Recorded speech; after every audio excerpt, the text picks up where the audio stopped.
আমি শুধু দুইটি কথা বলবো। আমাদের যাতায়াতের সুবিধা হবে, আমরা অল্প সময়ের মতো ঢাকার পাশে নির্মাণ করা সম্ভব নয়। হাজার হাজার বছর আগে দীর্ঘদিনের ন্যায্য দাবিতে কেন্দ্রিত করেছে, এটা আমরা বাস্তবায় আজকে তাই অনুষ্ঠিত করেছে। অতএব আমাদের ন্যায্য দাবি এবং ন্যায় সমাজের চুক্তি পাবে এবং এবং আমার সঙ্গে সভাপতিকে এই কারণটি বাস্তবায়িত হলে গাইবান্ধা সহ উত্তরবঙ্গে যেহেতু করেছেন বাবাজি বাহাদুর বর্তমানের বাস্তবায়ন কমিটির সাংগঠনিক তাকে অর্থনৈতিক, সামাজিক, শিল্প এবং কি হবে এই যোগাযোগের একটা টার্নিং পয়েন্ট হবে, উন্নয়নের একটা টার্নিং পয়েন্ট হবে। তাহলে তাদেরকে আমরা আসার জন্য সবিনয় অনুরোধ করছি।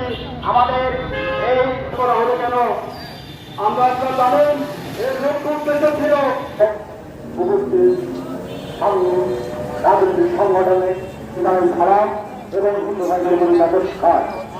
আজকে এই টানেল নির্মাণ আত্মবিন্দু টানেল বাস্তবায়ন এটি শুধু একটি দাবি নয়, রাজনীতির স্বপ্ন।